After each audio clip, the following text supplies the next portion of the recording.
Assalamualaikum warahmatullahi wabarakatuh. Waalaikumsalam warahmatullahi wabarakatuh. Selamat siang, Bapak, Ibu, dan rekan-rekan sekalian. Terima kasih atas keluangan waktunya untuk bergabung dalam acara refreshment training kali ini yang bertema label pestisida buat apa sih? Dan izinkan saya, Sri Maria, selaku MC untuk hari ini, mempersilahkan Bapak Mulyadi Benteng untuk membuka sesi training hari ini. Untuk Pak Mulyadi, waktu dan tempat saya persilahkan. Assalamualaikum warahmatullahi wabarakatuh. Selamat siang Ibu Bapak sekalian, menjelang sore. Pada hari ini Asosiasi Keroker Indonesia melaksanakan webinar dalam rangka salah satu program Komite SDM ya, pelatihan dan SDM untuk memberikan pemahaman tentang penjelasan tentang label. Tentu kita pahami bersama bahwa label ini merupakan bahan informasi yang sangat penting yang tercantum di setiap produk pestisida. Ya, kenapa label harus dicantumkan? Karena di situ banyak hal-hal yang perlu diketahui untuk agar pestisida yang ada labelnya itu, yang sudah diberikan izin, itu bisa digunakan secara efektif, efisien, dan dengan dampak negatif sekecil mungkin. Ibu Bapak sekalian, pada tahun 2018 saya ikut dalam survei yang dilaksanakan oleh Kementerian Pertanian, ya, melakukan survei di 9 provinsi. Ternyata hasil survei tersebut menunjukkan bahwa hanya 20% petani pernah membaca label. Ya, hanya 20% dari data yang 9 provinsi itu, hanya 20% petani pernah membaca label. Ternyata label itu tidak dibaca karena pertama sudah dapat informasi dari penyuluh atau POPT atau dari kios atau dari kelompok tani atau dari teman-teman sesama petani. Sehingga ya dia kalau ada informasi tentang itu tidak mau baca label tapi minta informasi bagaimana menggunakannya ini, bagaimana berapa dosisnya, konsentrasinya dan sebagainya. Ya. Dan itu pemahaman dari mereka itu kan tidak sedetil seperti nanti yang akan disampaikan oleh Pak Agus nanti ini. Oleh karena itu kami mohon kiranya pada peserta terutama di lapangannya ya bisa mendengarkan, menyimak dan mudah-mudahan bisa memahami secara baik betapa pentingnya membaca label. Dan nanti Pak Agus akan menjelaskan itu seluruh informasi yang ada di dalam label agar kita bisa mengoptimalkan penggunaan pestisida yang bersangkutan. Saya kira itu Pak, dan kami sampaikan terima kasih kepada seluruh peserta yang pada hari ini hadir. Ya, mudah-mudahan nanti sambil jalan ini masih banyak, ini saya lihat baru 91 peserta. Ya, mudah-mudahan nanti makin banyak orang yang mengikuti sehingga nanti makin banyak memahami dan tersebar kepada seluruh petani-petani yang memang menggunakan pestisida. Dengan demikian, dengan baca Bismillahirrahmanirrahim, saya buka webinar ini. Assalamualaikum warahmatullahi wabarakatuh. Warahmatullahi wabarakatuh. Baik, terima kasih Pak Mul untuk sambutannya dan pembukaannya. Lalu selanjutnya, izinkan saya memperkenalkan narasumber kita kali ini. Beliau yaitu bernama Agus Benteng. Tempat tanggal lahir di Sidrap, Sulawesi Selatan, 17 Agustus 1966. Saat ini menikah ya Pak? Alhamdulillah. 1 istri dan 3 anak. Lalu saat ini masih aktif di PT Adil Makmur Fajar. Beliau yaitu bernama jabatan sebagai Product Development Redan, tempat tanggal lahir di Sidrap, Sulawesi Selatan, 14 Agustus 1966. Bapak sebagai ketua saat ini menikah ya Pak? Alhamdulillah. 1 istri dan 3 anak. Bapak sebagai ketua lalu saat ini masih aktif di PT Adil Makmur Pendidikan. Terakhir Bapak beliau yaitu bernama sebagai Product Development Redan, tempat tanggal lahir di Sidrap, Sulawesi Selatan, 14 Agustus 1966. Sebagai ketua saat ini menikah ya Pak? Alhamdulillah. Terima kasih Mbak Maria. Bismillahirrahmanirrahim. Assalamualaikum warahmatullahi wabarakatuh. Waalaikumsalam warahmatullahi wabarakatuh. Selamat siang. Salam jumpa. Apa kabar Bapak Ibu semuanya? Alhamdulillah. Siang hari ini saya sangat senang bisa ketemu dengan Bapak Ibu sekalian, meskipun itu melalui webinar yang diselenggarakan oleh Asosiasi Crop Care Indonesia. Namun demikian tidak mengurangi rasa hormat saya kepada Bapak Ibu sekalian atas kesediaannya untuk bisa bergabung, melakukan diskusi berbagai hal tentang materi yang telah disiapkan oleh panitia. Mungkin judulnya ataupun materinya kita sudah dengar tadi dari moderator. Nah, kemudian kita ketahui bahwa pestisida ini adalah bahan beracun. Dan kita semua sudah paham apa sih itu pestisida.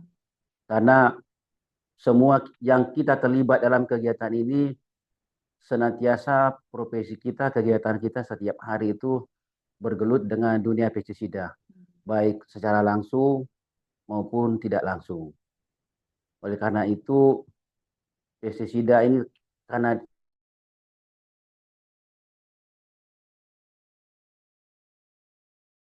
rasa diberikan petunjuk kepada para pengguna, khususnya pengguna, sehingga dalam aplikasi pestisida itu bisa kita dapatkan hasil yang kita harapkan. Bapak Ibu sekalian, pestisida sintetis ini sudah mulai dikenal luas di dunia ini sejak pasca Perang Dunia Kedua, sekitar tahun 1940-an itu. Nah, kemudian di Indonesia, pestisida sintetis ini mulai dikenal sekitar awal tahun 60-an dengan masuknya beberapa perusahaan multinasional dari luar negeri untuk beroperasi di Indonesia, sehingga pestisida sintetis ini sudah mulai dikenal oleh petani, khususnya pestisida sintetis ini. Bapak Ibu sekalian, salah satu upaya untuk mengurangi atau meminimalisir dampak yang ditimbulkan oleh pestisida karena sebagai bahan beracun, yaitu dengan menyertakannya label yang berisi informasi tentang pestisida yang bersangkutan. Bapak Ibu sekalian, tentunya di dalam penggunaan pestisida ini ada beberapa hal yang kita harapkan sesuai dengan harapan kita. Yang pertama itu harus menggunakan pestisida yang baik, benar, efektif, dan juga tentunya bijaksana. Dan oleh karena itu, Asosiasi Crop Care Indonesia melalui webinar ini mencoba memfasilitasi para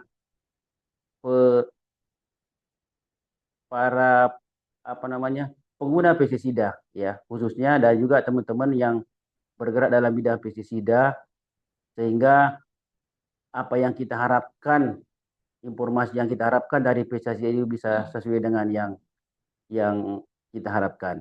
Bapak Ibu sekalian, sebagaimana kita ketahui bahwa label pestisida itu begitu pentingnya sehingga perlu diatur. Jadi merupakan pestisida label ini merupakan produk turunan daripada undang-undang yang terkait dengan pestisida, kemudian peraturan pemerintah, dan kemudian ditindaklanjuti dengan melalui peraturan menteri. Nah, peraturan menteri ini juga terkait bukan hanya yang terkait dengan Kementerian Pertanian, juga kementerian terkait lainnya seperti Kementerian Perindustrian, Kementerian Perdagangan, Kementerian Lingkungan Hidup, dan lain-lain sebagainya. Karena begitu pentingnya pestisida ini, terutama mengenai labelnya, sehingga di dalam Peraturan Menteri Pertanian nomor 39 tahun 2019 itu diatur secara lengkap berkaitan dengan label pestisida ini.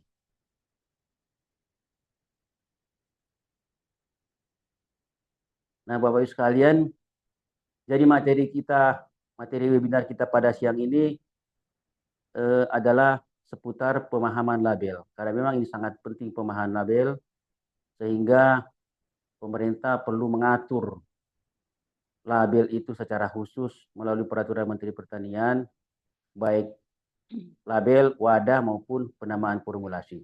Jadi sesuai dengan definisi berdasarkan Peraturan Menteri Pertanian nomor 43 tahun 2019, itu jelas disebutkan definisi dari wadah adalah tempat yang terkena langsung dengan pestisida untuk penyimpanan selama dalam penanganan. Kemudian tentang label juga itu sudah disebutkan definisinya lebih jelas, ya. Kemudian juga tentunya penamaan formulasi atau merek dagang. Nah, itu juga jelas diatur di dalam Peraturan Menteri Pertanian nomor 43 tahun 2019. Bapak Ibu sekalian, materi yang saya sampaikan ini mungkin agak berbeda dengan materi-materi webinar oleh yang lain. Saya usahakan ini sedapat mungkin bisa memberikan penjelasan yang lebih lengkap. Sehingga dengan demikian teman-teman yang ada di lapangan, khususnya petugas lapangan ataupun juga petani itu bisa memahami secara komplit apa sih tentang label itu, ya. Jadi kami tidak membuat secara singkat, sedapat mungkin saya memberikan keterangan lebih jelas. Jadi mungkin materinya ini mirip bahan kuliah, ya.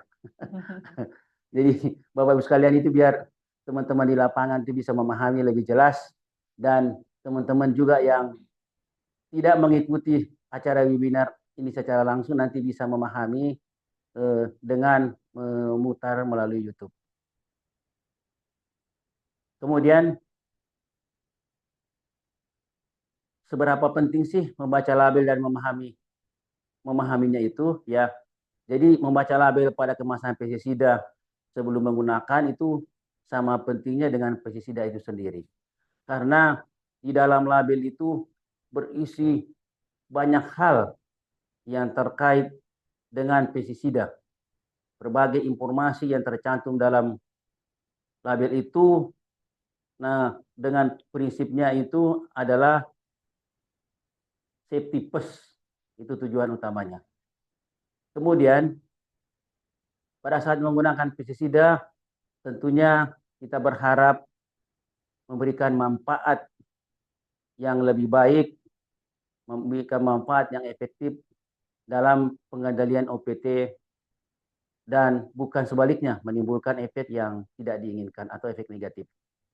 Nah, Bapak Ibu sekalian, sebagaimana kita ketahui bahwa label pestisida ini berdasarkan hasil penelitian itu hanya sebagian kecil pengguna ataupun petani maupun para penyuluh yang bisa membaca dan memahami label pestisida ini. Oleh karena itu, diharapkan kepada Bapak-Bapak sekalian bisa senantiasa memberikan pemahaman, bisa senantiasa membaca label pestisida ini sebelum dipergunakan. Karena apabila kita mengabaikan membaca dan memahami label pestisida ini, tentunya bisa memberikan dampak yang negatif, dan juga tentunya bisa menimbulkan kematian bagi pengguna dan juga para konsumen.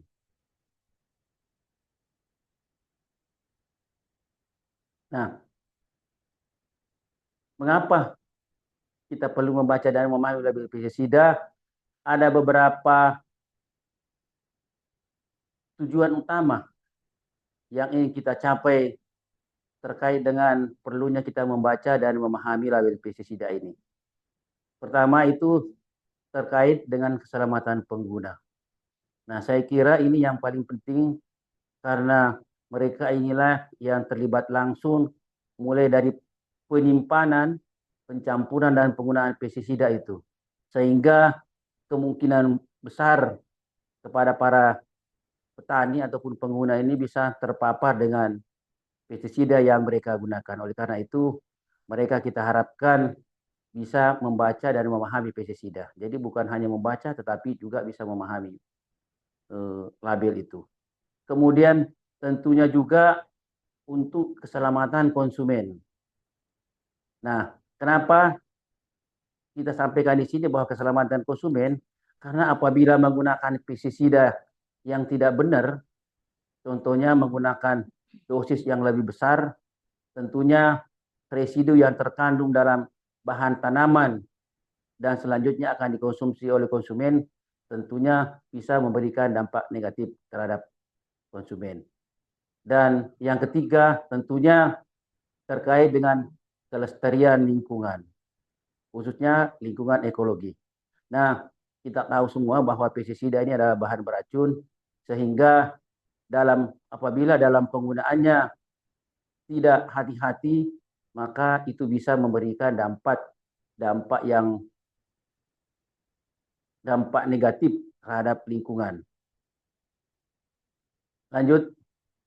Nah, di label pestisida ini, khususnya untuk pestisida, untuk mendapatkan informasi pestisida, cukup banyak media yang kita bisa peroleh. Nah, itu bisa melalui televisi atau radio. Beberapa tahun lalu itu banyak sekali iklan-iklan pestisida kita bisa lihat, bisa dengar melalui radio. Namun sampai saat ini sudah tidak ada yang kita dapatkan dari televisi maupun radio. Kemudian dari surat kabar atau koran sampai saat ini masih banyak kita dapatkan itu. Tentunya juga dari majalah, poster-poster dan baliho. Kemudian juga melalui media online. Selain itu juga informasi tentang pestisida bisa juga kita peroleh melalui petugas penyuluh. Apakah itu dari PPL ataupun dari petugas dari company yang bersangkutan, baik melalui agronomis maupun melalui field assistant atau spot worker. Kemudian tentunya juga bisa kita dapatkan melalui kios-kios pengecer. Kemudian informasi selanjutnya itu bisa melalui petani. Jadi dari kelompok-kelompok tani bisa menginformasikan kepada teman-teman petani bahwa ada pestisida yang mereka biasa pakai itu ternyata bagus dan efektif. Jadi mungkin bisa seperti itu juga. Kemudian tentunya setiap perusahaan biasanya itu membuat leaflet atau brosur khusus untuk produk mereka sendiri. Nah, baik yang dicetak maupun juga yang biasanya tercantum di website perusahaan yang bersangkutan. Ada juga leaflet atau brosur yang ada di situ biasanya. Dan yang informasi yang lebih banyak yang kita dapatkan itu tentunya melalui label ini. Karena melalui label ini berbagai informasi yang ada di dalam pestisida itu bisa kita dapatkan selengkap mungkin. Karena itu sudah sesuai dengan aturan yang sudah ditetapkan oleh pemerintah. Bapak Ibu sekalian, ada 4 kategori utama mengenai label yang tercantum di dalam produk itu. Yang pertama itu berhubungan dengan produk itu sendiri. Nah, di sini nanti kita akan jelaskan lebih lanjut ya, terkait dengan produk, terkait dengan penggunaan, kemudian informasi keselamatan, dan juga tentunya informasi mengenai lingkungan. Nah, di tabel cukup banyak informasi ataupun keterangan yang bisa kita dapatkan. Paling tidak ada 19 informasi yang kita bisa dapatkan dengan membaca membaca label pestisida itu. Yang pertama tentunya terkait dengan merek dagang atau nama dagang. Nah, setiap pestisida yang resmi beredar terdaftar itu pasti ada merek dagangnya, ya, atau nama dagangnya. Dan nama dagang itu harus didaftarkan di Kementerian Hukum dan HAM. Karena pada saat pendaftaran itu pestisida yang tidak bisa membuktikan bahwa merek ini sudah terdaftar di Kementerian Hukum tidak akan dilayani pendaftarannya. Yang kedua, informasi yang lain yang kita dapatkan dari label itu tentunya jenis pestisida. Apakah itu jenisnya insektisida, fungisida, herbisida, dan lain-lain sebagainya. Itu pasti ada di situ, disebutkan, tertulis di situ di label. Kemudian informasi yang ketiga terkait dengan nomor pendaftaran. Nah, pestisida yang beredar di Indonesia ini harus terdaftar di Kementerian Pertanian. Sehingga dengan demikian, pada labelnya itu harus dicantumkan nomor pendaftaran. Khusus mengenai nomor pendaftaran ini nanti kita akan bahas lebih rinci nanti pada bagian yang lain. Kemudian nama dan kadar bahan aktif. Ini juga sangat penting. Nama dan kadar bahan aktif. Karena ini banyak terkait dengan hal-hal yang berkaitan dengan penanganan pestisida ini. Nanti disebutkan di situ. Nama bahan aktifnya, kadarnya berapa. Kalau misalnya dia bentuk cair, biasanya dinyatakan satuannya dalam gram per liter kadarnya, atau misalnya dalam bentuk padat gram, dinyatakan dalam gram per liter. Kemudian kalau itu bentuknya padat, biasanya disebutkan dalam persen. Kemudian yang kelima itu adalah golongan atau cara kerja, mode of action pestisida. Nah, untuk yang nomor 5 ini baru beberapa tahun terakhir ini diwajibkan oleh Komisi Pestisida untuk mencantumkan kode ataupun golongan dari bahan aktif pestisida itu. Nah, contohnya misalnya untuk insektisida biasanya ditulis di situ grup 19 insektisida. Nah, kenapa ini penting dicantumkan? Karena ini juga salah satunya terkait dengan kebiasaan petani itu melakukan pencampuran dua jenis bahan aktif pestisida. Nah, dari sini kita bisa lihat untuk pestisida yang kode bahan aktifnya sama atau grupnya sama, itu artinya cara kerjanya sama. Jadi tidak perlu dilakukan pencampuran. Karena apabila dilakukan itu artinya ada mubazir jadinya dan juga tidak ekonomis. Karena efektivitasnya tetap sama, kemudian biaya bisa bertambah karena mencampur dua bahan aktif yang cara kerjanya sama. Dan yang direkomendasikan itu di dalam pencampuran pestisida itu adalah pestisida yang cara kerjanya berbeda. Sehingga bisa saling menopang, jadi sinergis antara dua bahan aktif itu. Kemudian yang tidak kalah pentingnya ini adalah nama dan alamat nomor pemegang pendaftaran pestisida.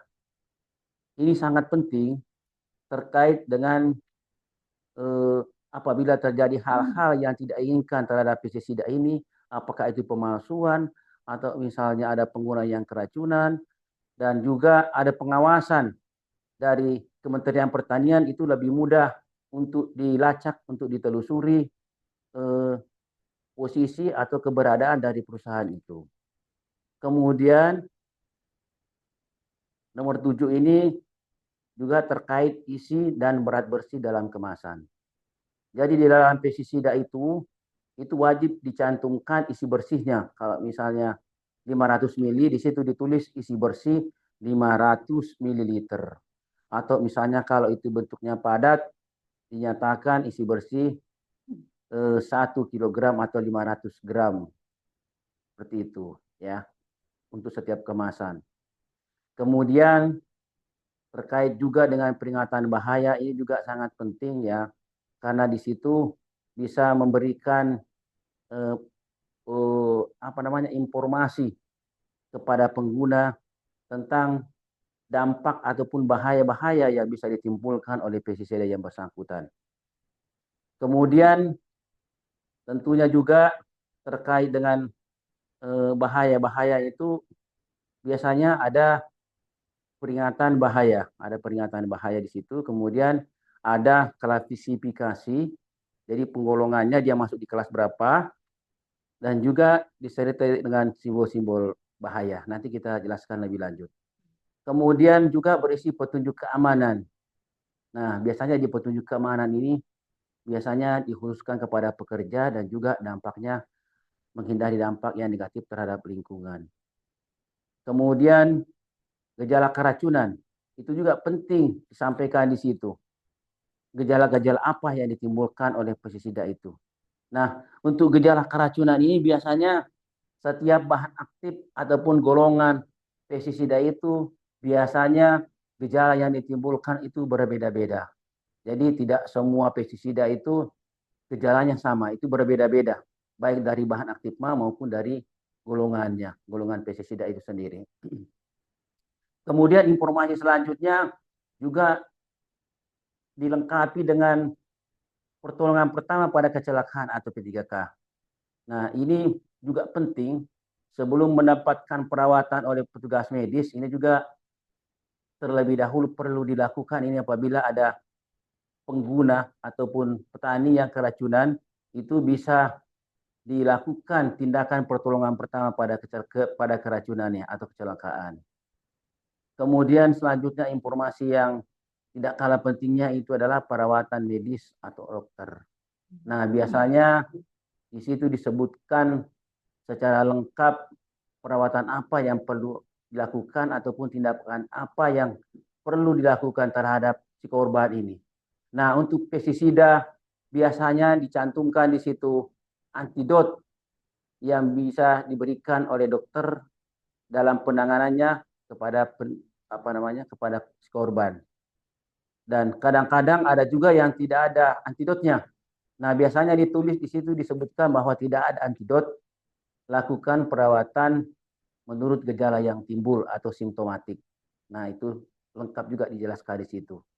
Kemudian petunjuk penyimpanan. Nah, itu juga petunjuk penyimpanan ini juga penting ya.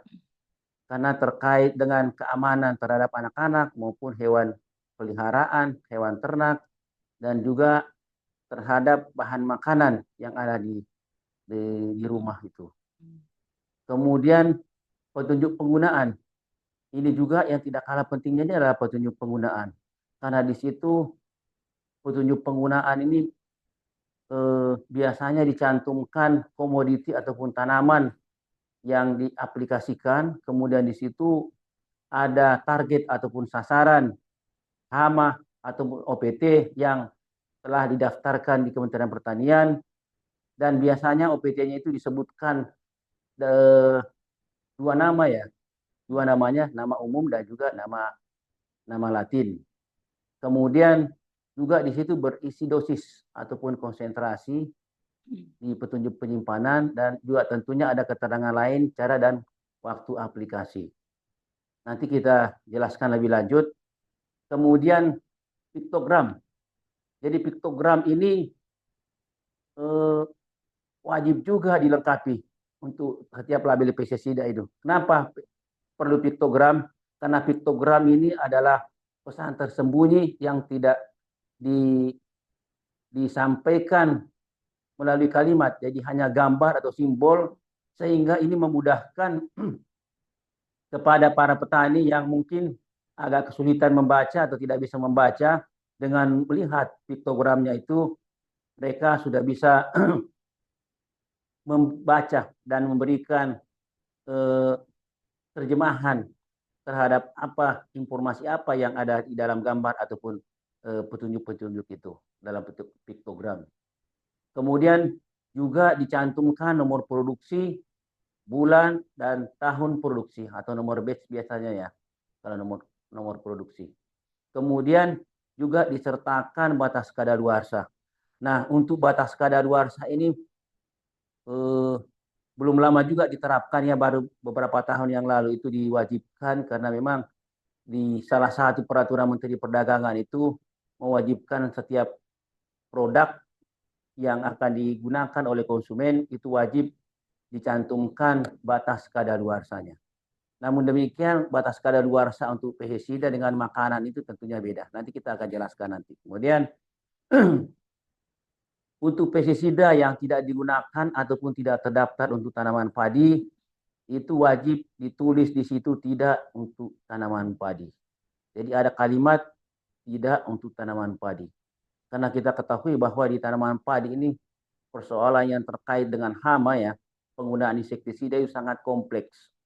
Banyak menimbulkan resistensi dan resurgensi, sehingga perlu dicantumkan bahwa pestisida itu tidak boleh dipergunakan untuk tanaman padi.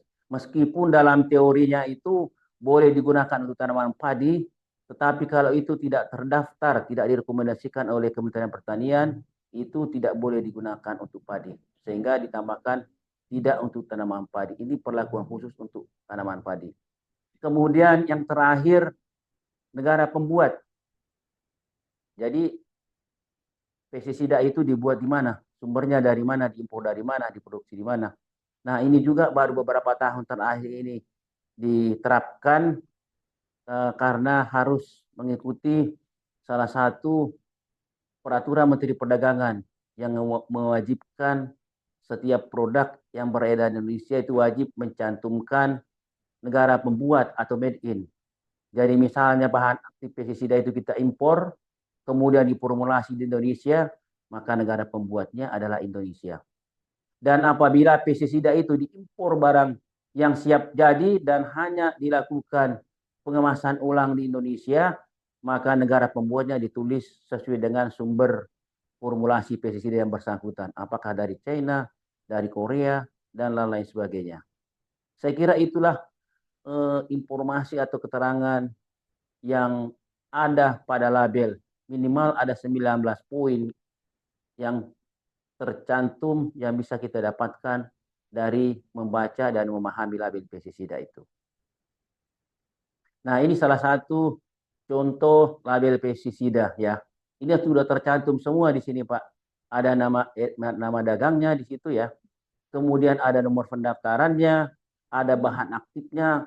Kalau itu dalam bentuk garam, biasanya disebutkan di situ setara dengan asamnya berapa.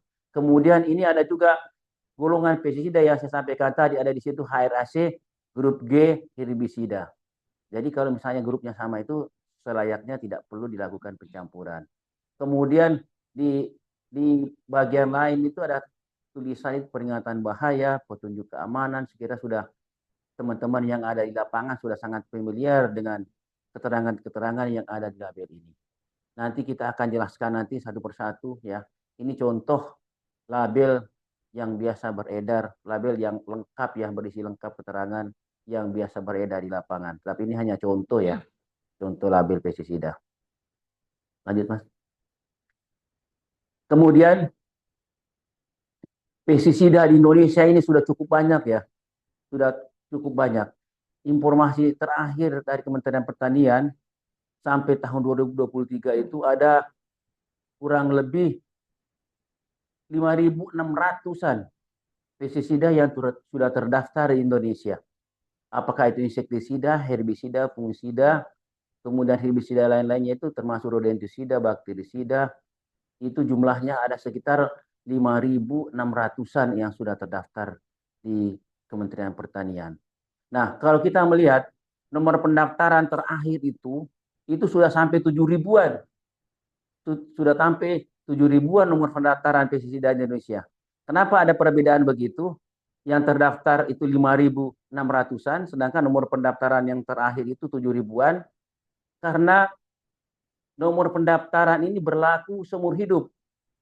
Jadi apakah tetap tetap terdaftar atau misalnya sudah dicabut, itu nomor pendaftarannya tidak bisa dipergunakan untuk pestisida lain. Jadi sudah ada ribuan juga itu pestisida yang pernah terdaftar kemudian dicabut izinnya oleh Kementerian Pertanian ataupun berdasarkan juga permintaan pencabutan dari pemegang pendaftaran, dan juga tentunya ada pestisida yang tidak didaftar ulang oleh pemegang pendaftarannya. Sehingga ada perbedaan itu, pestisida yang sudah terdaftar itu 5.600-an dan nomor pendaftarannya 7.000-an. Jadi ada sekitar 1.000-an pestisida itu yang sudah tidak diperpanjang lagi ataupun sudah dicabut izin pendaftarannya oleh Kementerian Pertanian. Kemudian kita bahas, kita kupas satu persatu ini label, keterangan-keterangan yang ada pada label. Kita mulai dari peringatan bahaya dan petunjuk keamanan. Nah, ini hanya contoh ya. Biasanya di peringatan bahaya itu biasanya dinyatakan dengan kalimat, saya kira teman-teman yang di lapangan ini sudah sangat familiar dengan kalimat ini. Pestisida ini berbahaya, beracun, apabila tertelan bisa mengenai kulit dan terhirup, kemudian dapat menyebabkan iritasi pada mata. Nah, biasanya peringatan bahaya ini disesuaikan dengan sifat bahan aktif pestisida itu sendiri. Karena bahaya-bahaya yang ditimbulkan setiap pestisida itu bisa berbeda-beda, tergantung dari bahan aktifnya. Kemudian lanjut di keterangan lain ya, terkait dengan petunjuk keamanan. Ini juga terkadang kita sering melihat kalimat-kalimat standar yang seperti ini ya. Kalimat-kalimat standar seperti ini. Nah, ini juga biasanya ada keterangan yang spesifik tergantung juga dari bahan aktif pestisida itu. Misalnya mengenai alat pelindung diri APD ini. Biasanya itu beda-beda disesuaikan dengan sifat dari bahan aktif itu dengan biasanya ada yang khusus menggunakan alat tersendiri bagi pestisida-pestisida yang dianggap berbahaya gitu. Kemudian di petunjuk keamanan itu ada kalimat yang wajib disampaikan di situ. Ditulis menggunakan huruf kapital dan di bold. Kalimat seperti ini. Simpan di tempat yang aman dan jauh dari jangkauan anak-anak.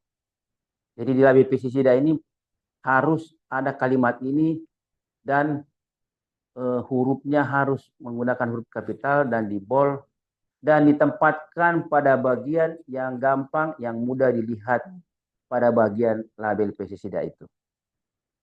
Nah, ini hanya kalimat-kalimat standar ya yang sering kita jumpai. Kemudian terkait dengan gejala keracunan. Nah, biasanya gejala keracunan itu juga banyak disampaikan keterangan-keterangan itu juga disesuaikan dengan sifat bahan aktif itu. Jadi ada pestisida yang menyebabkan muntah, diare, kemudian pestisida yang lainnya bisa juga menyebabkan sesak napas atau misalnya badan menggigil. Jadi tergantung dari bahan aktifnya. Jadi pemegang pendaftaran itu boleh menambahkan keterangan di situ sesuai dengan sifat bahan aktif ataupun formulasi pestisida yang mereka daftarkan di Kementerian Pertanian. Dan biasanya yang terakhir mengenai gejala keracunan di situ ditulis kalimat standar seperti ini. Apabila satu atau lebih gejala yang muncul, segera berhenti bekerja dan lakukan tindakan P3K dan segera hubungi petugas medis atau dokter. Nah, biasanya kalimat-kalimat ini ada di kalimat yang terakhir pada gejala-gejala keracunan. Kemudian lanjut perawatan oleh dokter. Nah, terkait dengan perawatan oleh dokter ini biasanya di situ dijelaskan atau ditulis mengenai antidot atau penawar terhadap apabila ada korban yang keracunan akibat menggunakan pestisida yang bersangkutan. Antidotnya biasanya disebutkan itu. Ya, biasanya disebutkan. Dan kadang-kadang kalau tidak ada antidotnya, biasanya disebutkan di situ tidak ada antidot, lakukan perawatan berdasarkan atau menurut gejala yang timbul atau secara simptomatik. Kemudian apabila pestisida yang bersangkutan ada bahan yang bisa menyebabkan kontraindikasi, bahan-bahan pertolongan yang biasa diberikan oleh dokter. Nah, biasanya ditulis di sini kontraindikasi. Itu bahannya apa? Sehingga dengan demikian dokter yang akan memberikan pertolongan tidak akan melakukan penanganan dengan menggunakan antidot yang menyebabkan kontraindikasi. Lanjut.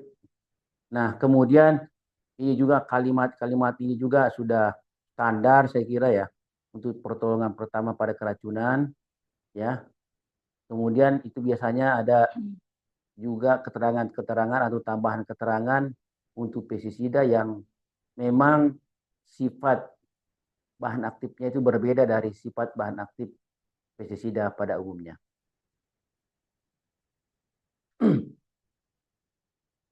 Nah, kemudian di situ mengenai petunjuk penyimpanan, ya petunjuk penyimpanan itu bisa nanti kita lihat juga itu di pikogramnya nanti itu ada bisa muncul di situ.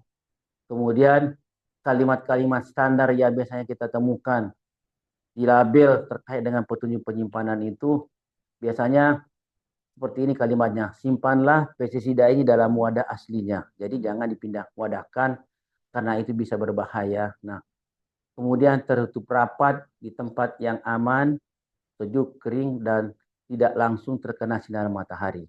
Jauhkan dari jangkauan anak-anak, sumber air, binatang, dan jauhkan dari makanan, minuman, dan jauh dari api. Nah, ini kenapa pestisida itu harus disimpan di dalam wadah aslinya, agar supaya orang lain ataupun para pengguna itu bisa memahami bahwa ini adalah pestisida yang berbahaya. Nah, kadang-kadang kita sering menemukan petani itu memindah wadahkan, terutama untuk kemasan-kemasan air mineral itu sangat dilarang, sangat tidak diperbolehkan untuk memindah wadahkan. Sedapat mungkin pestisida itu disimpan di dalam wadah aslinya, karena di situ berisi berbagai keterangan pada label ya. Kemudian tertutup rapat ya untuk menghindari jangan sampai ada tumpahan ya. Kemudian jauh dari jangkauan anak-anak. Kemudian di tempat yang sejuk, kering. Nah, ini kan ada beberapa pestisida itu dalam kondisi yang lembab ya, bisa terjadi reaksi atau bisa terjadi perubahan bentuk pestisida itu sehingga harus ditempatkan di dalam suhu ruangan. Kemudian tidak terkena sinar matahari langsung. Nah, ini untuk mencegah supaya jangan sampai karena beberapa pestisida itu bisa menyebabkan terjadi ledakan karena adanya pengaruh panas sehingga bisa terjadi ledakan karena pelarutnya itu adalah turunan dari minyak. Kemudian juga seperti itu jauh dari api ya, karena beberapa bentuk formulasi pestisida itu pelarutnya itu adalah turunan minyak yang mudah terbakar dan mudah meledak. Sehingga sedapat mungkin mengikuti aturan-aturan atau petunjuk yang disampaikan di dalam label itu.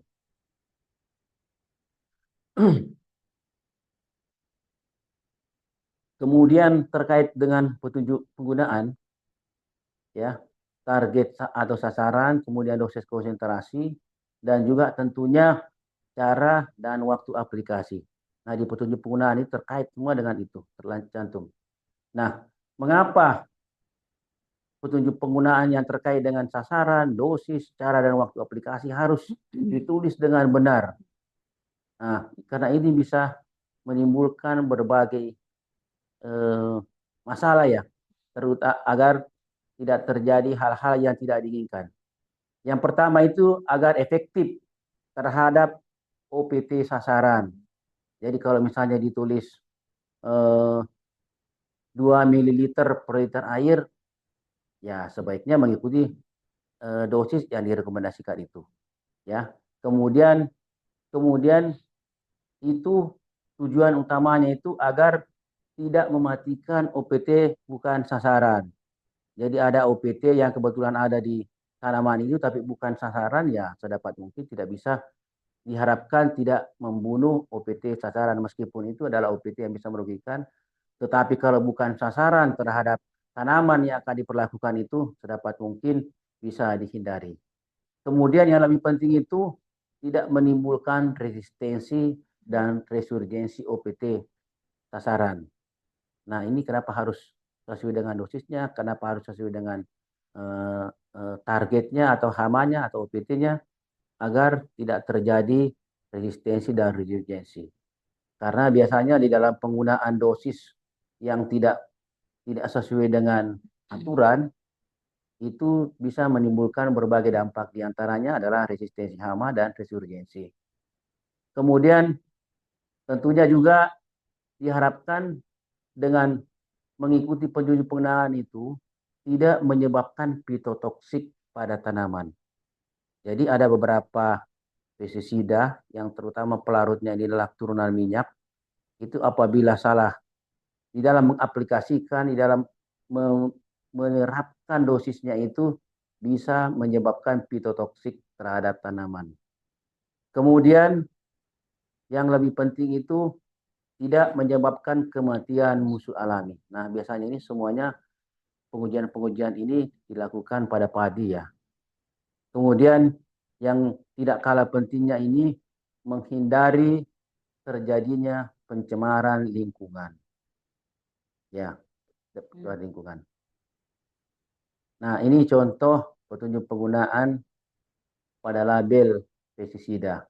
Nah, ini ada contohnya, ini komoditasnya itu misalnya contohnya bawang merah, kemudian organisme sasaran itu harus disebutkan jelas nama umumnya, kemudian nama latinnya. Ini nama latinnya itu bisa kita lihat ciri khasnya itu ditulis dengan huruf miring nama latin itu. Kemudian konsentrasinya itu juga jelas ditulis di situ dosisnya atau konsentrasinya.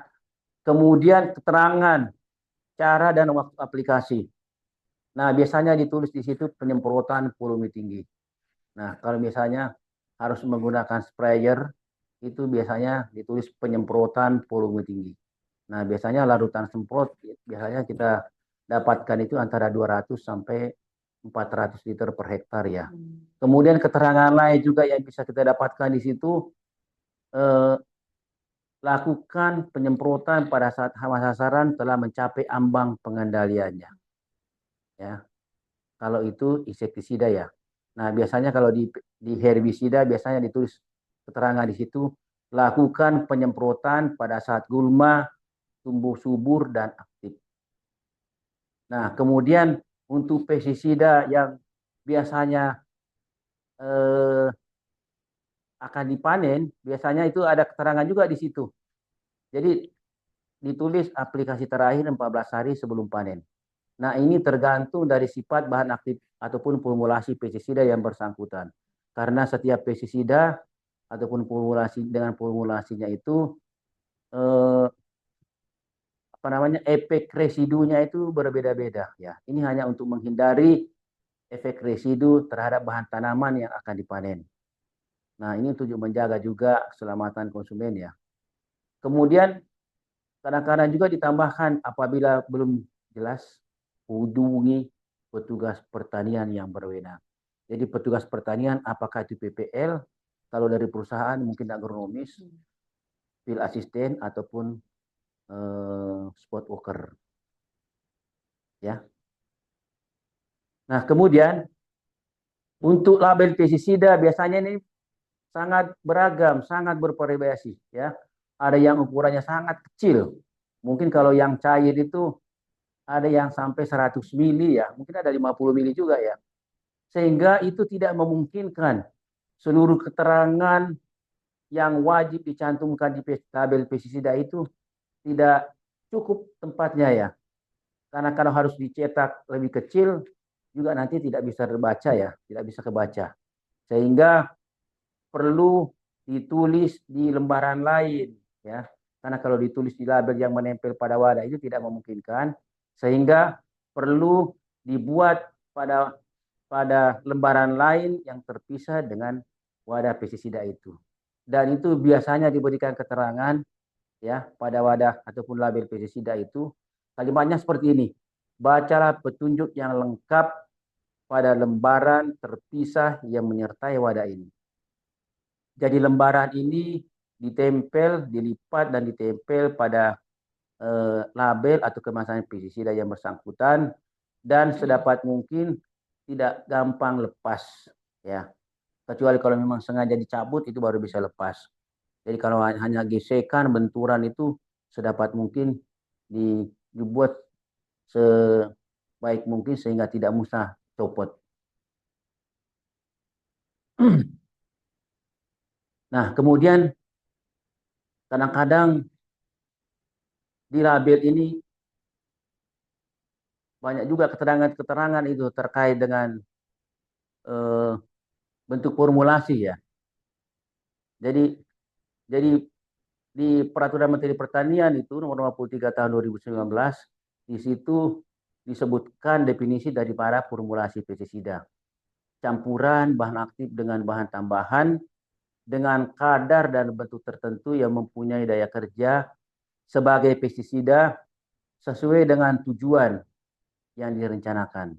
Ya, itu definisinya menurut Peraturan Menteri Pertanian nomor 43 tahun 2019. Nah, untuk bentuk formulasi pestisida ini biasanya dinyatakan dengan huruf besar, huruf kapital yang menyertai merek dagang dan kadar bahan aktif pestisida itu. Jadi ya, biasanya kodenya terakhir ini, kodenya yang terakhir. Di dalam penamaan pestisida itu biasanya ditempatkan pada bagian terakhir dari nama dagangan pestisida itu. Misalnya pestisida Megatop 276 SL. Jadi SL ini harus ditulis secara huruf kapital ya. Itu menandakan bentuk daripada formulasi itu sendiri. Nah, kita lihat sehari-harinya kita melihat itu bermacam-macam itu bentuk-bentuk pestisida, bentuk-bentuk formulasi pestisida ya. Nah, itu terkait dengan beberapa hal sehingga perlu dibedakan bentuk dari bentuk formulasi pestisida itu. Yang pertama tentunya itu untuk memudahkan aplikasi pestisida itu, ya, memudahkan aplikasi. Yang kedua untuk meningkatkan keselamatan pengguna. Jadi misalnya pestisida itu kalau dibuat dalam bentuk tepung, mungkin pestisida itu sangat berbahaya terhadap pernapasan sehingga bisa terhirup melalui hidung, sehingga perlu dibuat formulasinya dalam bentuk cair. Kemudian tentunya juga pertimbangannya itu untuk meningkatkan efikasi. Karena di dalam formulasi pestisida itu ditambahkan berbagai bahan-bahan tambahan yang bisa meningkatkan efikasi. Misalnya sebagai bahan penetran, stiker, dan lain sebagainya. Atau sebagai bahan pembasah dan lain sebagainya. Sehingga dengan tambahan bahan-bahan itu, sehingga efikasinya bisa lebih baik dibandingkan dengan tambahan bahan-bahan aktif, bahan-bahan tambahan itu. Kemudian formulasi itu kenapa harus bentuknya berbeda? Itu karena berdasarkan juga kestabilan produk. Jadi ada pestisida yang harusnya dalam bentuk cair tidak stabil sehingga perlu dibuat dalam bentuk granul dan lain sebagainya. Nah, kemudian pertimbangan lain ya terkait dengan bahan aktif pestisida, mengapa itu harus dibedakan ya? Itu ada pertimbangan, ada beberapa pertimbangan ya. Yang pertama itu pertimbangan teknis. Saya kira ini paling banyak dilakukan ini pertimbangan teknis. Ini terkait dengan sifat fisikokimia pestisida itu sendiri. Kemudian sifat fitotoksitasnya, kemudian aplikasi apa yang pantas dilakukan untuk pestisida ini. Kemudian tentunya juga terkait dengan keselamatan pengguna, kelestarian lingkungan, dan juga pertimbangan biaya. Jadi pestisida, beberapa bentuk-bentuk formulasi pestisida itu biayanya berbeda-beda. Sehingga misalnya pestisida yang bisa diformulasikan dalam bentuk OD karena biayanya lebih besar, itu mungkin bisa dibuat dalam formulasi bentuk EC karena biayanya bisa lebih murah. Atau misalnya pestisida yang bentuknya granul, ya mungkin bisa dibuat dalam bentuk powder sehingga bisa lebih murah biaya produksinya.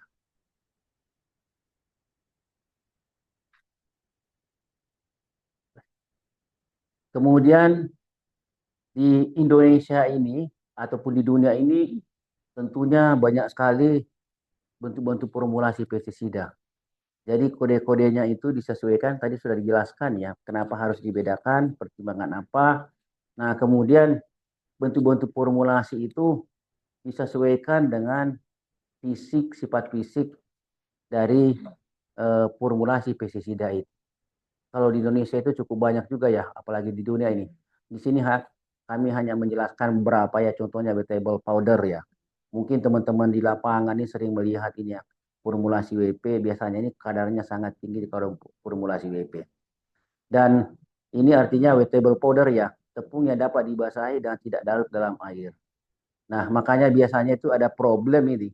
Formulasi WP ini sering menyumbat nozzle pada saat diaplikasikan, sering menyumbat nozzle karena memang diharapkan itu tidak larut dalam air itu.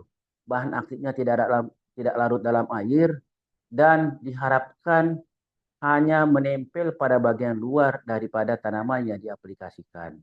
Jadi biasanya formulasi WP itu banyak dilakukan untuk pestisida yang sifatnya protektif.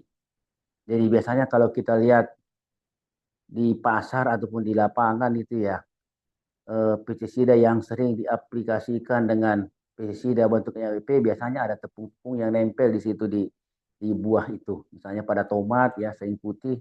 Nah, itu biasanya diaplikasikan dengan formulasi yang bentuknya WP. Kemudian ada bentuknya SP. Nah, SP ini diharapkan itu bahan aktifnya larut dalam air. Karena memang diharapkan nanti itu larut dalam air sehingga apa namanya larutannya itu menyatu dengan air, formulasi SP ya. Kemudian ada juga bentuk granul ya, soluble granul atau dulu itu WSG. SG. Nah, biasanya kita lihat itu dilarutkan di dalam air, kemudian kita aplikasikan. Kemudian ada juga yang bentuknya granul, biasanya kodenya G. Kalau dulu itu GR ya, sekarang bentuknya G ya, hanya G sekarang bentuknya. Nah, itu biasanya bentuknya granul dan biasa kita lihat itu juga di lapangan itu banyak sekali. Jadi bahan pembawanya itu biasanya pasir kemudian dibungkus dengan formulasi pestisida. Nah, ini bentuknya biasanya ditabur. Kemudian WG atau WDG, nah biasanya ini bentuknya granul, tetapi sebelum diaplikasikan harus dilarutkan di dalam air. Kemudian ada juga yang bentuknya blok ya, block bed atau RMB. Nah, sekarang kodenya itu jadi BB ya. Kalau dulu RMB itu contohnya biasanya umpan yang siap pakai biasanya pada rodentisida ya, rodentisida. Jadi umpan yang siap pakai. Jadi dulu kodenya RMB, sekarang itu berubah menjadi BB, block bed. Kemudian ada juga seed treatment, biasanya kodenya ST ataupun kodenya SD. Biasanya itu diaplikasikan pada biji sebelum ditanam atau benih sebelum ditanam di lapangan. Kemudian bentuk lainnya ya, saya kira cukup banyak bentuk-bentuknya ya. Ya, nanti kita bahas lebih lanjut nanti pada diskusi ya, karena waktu kita sangat terbatas ya. Jadi mungkin teman-teman bisa melihat nanti di sini dan kita akan bahas lebih lanjut nanti. Kemudian setiap bentuk formulasi itu tentunya punya kelebihan dan kekurangan. Contohnya untuk formulasi yang bentuknya cair kan banyak-banyak itu ada SC, ada EC. Nah, itu kekurangannya itu apabila terjadi tumpahan maka pestisidanya bisa kemana-mana. Ya. Kemudian kelebihannya pada saat mencampur itu tidak mudah terhirup melalui hidung ya, karena bentuknya bukan debu ya, jadi buat dalam bentuk cair. Kemudian juga untuk bentuknya yang padat ya, apakah itu bentuknya tablet, granul ataupun misalnya tepung ya, itu kekurangannya itu biasanya berdebu sehingga pada saat pencampuran itu bisa menyebabkan terhirup oleh petani ataupun pengguna. Nah, kemudian untuk granul ya, itu kelebihannya itu bisa diaplikasikan tanpa alat dan juga lebih mudah ya. Apabila terjadi tumpahan pragranul ya tidak kemana-mana. Ya, kemudian gampang diaplikasikan. Nah, dari semua bentuk-bentuk itu yang paling aman itu ya bentuknya WG. Tapi itu kembali lagi kepada sifat dari bahan aktif itu sendiri. Apakah dibuat dalam bentuk cair yang bentuknya macam-macam, apakah bentuknya tepung, apakah bentuknya gereru, ya kembali lagi kepada sifat bahan aktif dari pestisida yang bersangkutan. Nah, kemudian terkait dengan label ini, bagaimana caranya membedakan label itu? Karena kita tahu itu bahwa label pestisida yang terbatas dan label pestisida untuk penggunaan umum itu berbeda itu, ya, berbeda. Lanjut Mas, bisa kita lihat ya. Nah, itu berbeda. Nah, perbedaannya bisa kita lihat di sini ya. Untuk pestisida yang tergolong pestisida terbatas, itu label dasarnya itu berwarna jingga, ya, jingga yang mencolok, yang terang ya, yang warnanya ngejreng. Nah, bahkan itu saya kurang tahu sekarang apakah masih diatur itu apa namanya warnanya ya, keterangan warnanya. Karena dulu itu untuk jingganya itu kodenya C05 ya, jingganya ya. Mungkin percetakan-percetakan itu tahu itu. Kalau kita sampaikan bahwa warna jingganya ini C05, dia sudah tahu bahwa warna itu sangat mencolok itu, ya. Warnanya jingga. Kemudian perbedaan lainnya dengan pestisida umum itu ada tulisan atau kalimat yang ditulis dengan huruf kapital dan gak mudah dibaca. Tulisannya seperti ini, pestisida untuk penggunaan terbatas, hanya digunakan oleh pengguna yang bersertifikat. Nah, kadang-kadang juga ditulis di situ, kalau misalnya herbisida, ditulis herbisida untuk penggunaan terbatas. Kalau misalnya insektisida untuk penggunaan terbatas. Jadi itu perbedaan label pestisida terbatas dengan label pestisida untuk penggunaan umum. Jadi kalau label pestisida untuk penggunaan umum itu bebas menentukan warna, corak, dan apa namanya desain warnanya ya. Tetapi kalau di pestisida terbatas itu dominan warna dasarnya adalah berwarna jingga. Itu. Kenapa harus berwarna jingga? Ini memudahkan di dalam pengawasan pestisida itu. Jadi petugas dari jauh itu sudah bisa melihat bahwa ini adalah pestisida terbatas. Nah, demikian juga pengguna ya bisa melihat lebih gampang, memudahkan bahwa ini pestisida umum dan ini adalah pestisida terbatas. Nah, ini adalah contoh pestisida terbatas. Di sini saya pakai paraquat ya. Nah, warnanya seperti ini ya. Warna dasarnya jingga. Apa ya, lembayung ya mungkin ya. Selain jingga warnanya lembayung ya. Jingga. Dan biasanya ini ada lingkaran warna merah, ini ada kalimatnya seperti itu, herbisida untuk penggunaan terbatas, hanya digunakan oleh pengguna yang bersertifikat, ya. Jadi hanya dua itu yang berbeda antara label pestisida terbatas dan label pestisida untuk penggunaan umum, ya. Kalimat-kalimat yang lainnya itu sama semuanya, ya, sama. Jadi yang membedakan dua ini, warna dasarnya, kemudian ada keterangan atau kalimat herbisida untuk penggunaan terbatas, hanya digunakan oleh pengguna yang bersertifikat. Nah, kemudian di label pestisida itu biasanya ada pita. Ada pita yang kita pasang di situ ya. Pita biasanya di dalam pita itu ada gambar-gambar piktogram ataupun peringatan bahaya. Nah, di Indonesia ini yang diperbolehkan terdaftar itu hanya golongan 2, golongan 3, dan golongan 4. Golongan 1A dan golongan 1B ini sudah tidak diperbolehkan lagi karena sifat bahayanya, sehingga tidak diperkenankan lagi ya. Golongan 1A dan 1B. Jadi yang diperbolehkan terdaftar di Indonesia itu hanya golongan 2, golongan 3, dan golongan 4. Untuk golongan 2, biasanya pitanya itu berwarna kuning. Ya. Kemudian di situ ada simbol bahaya ataupun simbol kata yang ada di atas pita itu, dan juga tentunya disertai dengan gambar piktogram, ya. Kemudian lanjut. Nah, ini bagaimana sih caranya membedakan ini? Kadang-kadang juga ada yang kurang paham ini ya. Bagaimana cara menentukan bahwa label pita pada label pestisida itu ada yang berwarna kuning, ada yang berwarna biru, ada yang berwarna hijau. Bagaimana cara menentukannya? Nah, ini melihat dari hasil uji toksisitas oral dermal formulasi pestisida yang bersangkutan. Jadi kita melihat kalau bentuknya padat ya, bentuknya cair, kemudian itu kalau melalui kulit itu bentuknya padat, bentuknya cair, itu nilai toksisitasnya bisa ditentukan pita warna apa yang pantas dipasang pada label pestisida itu ya. Nah, inilah nilai toksisitasnya, untuk padat berbeda, untuk cair juga beda ya.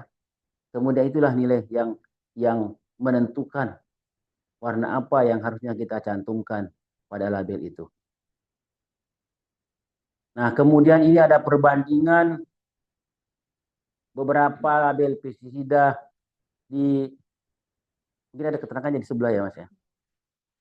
Perbandingan beberapa keterangan pada label pestisida untuk negara-negara di Asia Tenggara. Nah, kita lihat di sini ya, kalau keterangan label yang wajib kita cantumkan di Indonesia itu sudah sangat komplit ya, sudah sangat lengkap dibandingkan dengan negara-negara di Asia Tenggara lainnya.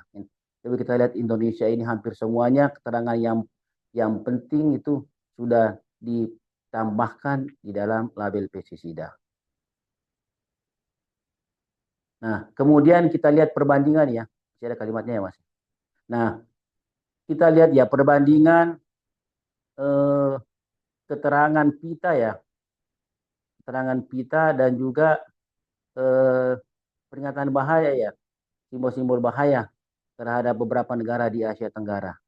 Nah, hampir semuanya sama ya, untuk kelas 3 itu sama semuanya ya. Kelas 2 juga sama semuanya warna kuning.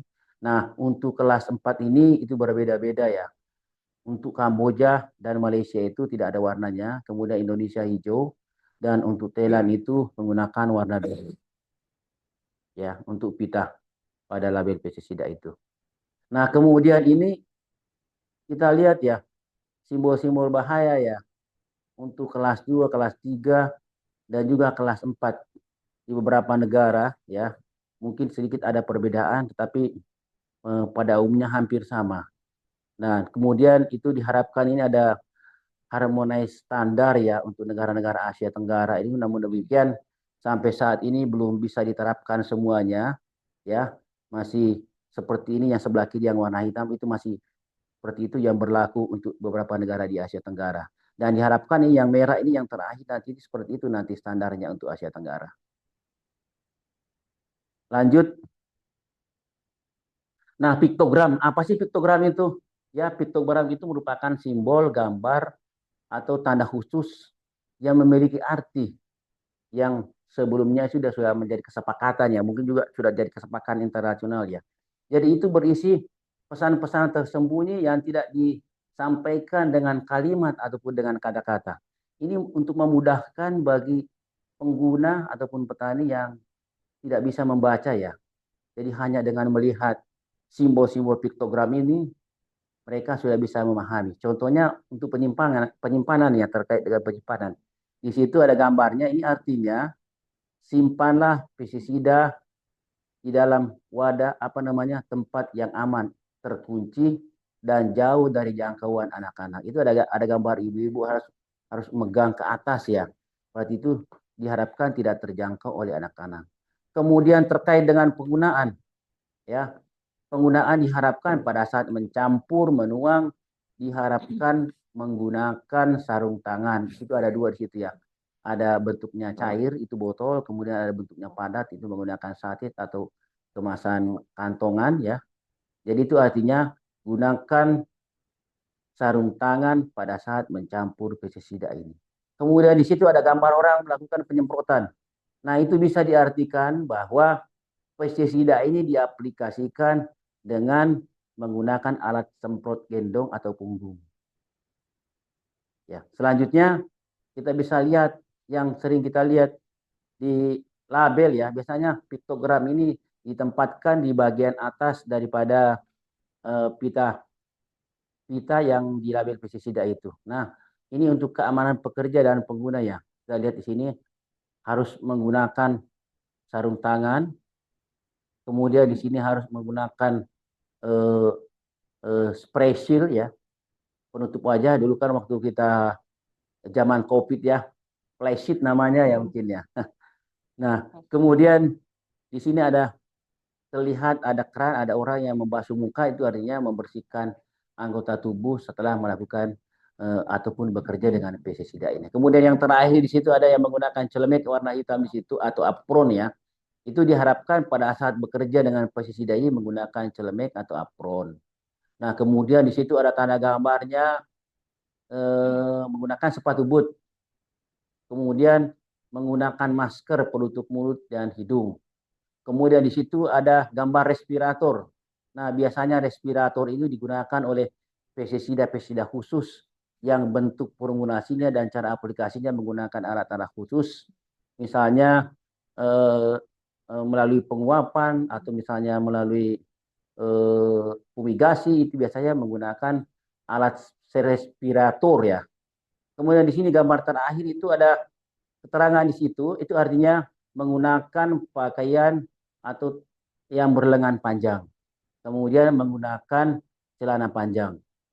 Kemudian dari peringatan terhadap lingkungan ya, untuk prinsip kehati-hatian terhadap lingkungan, biasanya dicantumkan di situ ada gambar ternak ya, gambar hewan peliharaan, hewan ternak. Nah, itu artinya jauhkan dari hewan ternak ya. Kemudian di situ ada gambar perairan ya, kemudian ada ikan, itu artinya bahwa jangan mencemari kolam, perairan atau sungai yang ada di habitat yang ada ikannya seperti itu atau makhluk-makhluk yang lainnya dipelihara di situ. Nah, kemudian tadi kita sudah lihat ya. Nah, ini ada pembagian piktogram, posisinya ada di mana sebenarnya. Nah, di sebelah kiri ini kita lihat ya, warnanya itu, warna pitanya itu ada warna kuning, warna biru, warna hijau. Ya, yang posisi sebelah kiri ini biasanya gambar piktogramnya berisi keterangan penyimpanan, kemudian pencampuran, ya. Kemudian yang sebelah kanan di situ berisi keterangan mengenai alat pelindung diri atau APD yang disarankan pada saat melakukan aplikasi atau penyemprotan, dan juga terkait dengan peringatan keamanan lingkungan. Itu ya sebelah kanan ya. Kemudian, nah kita kupas ini satu-satu itu nomor pendaftaran ya. Jadi nomor pendaftaran pestisida itu tidak bisa ngarang itu. Semua ada artinya ya. Jadi kita lihat yang warna coklat ini bagian tengah di situ ditulis RI 010401 2024 1234. Ini semua memiliki makna ya. Memiliki makna pemberian nomor pendaftaran pestisida itu.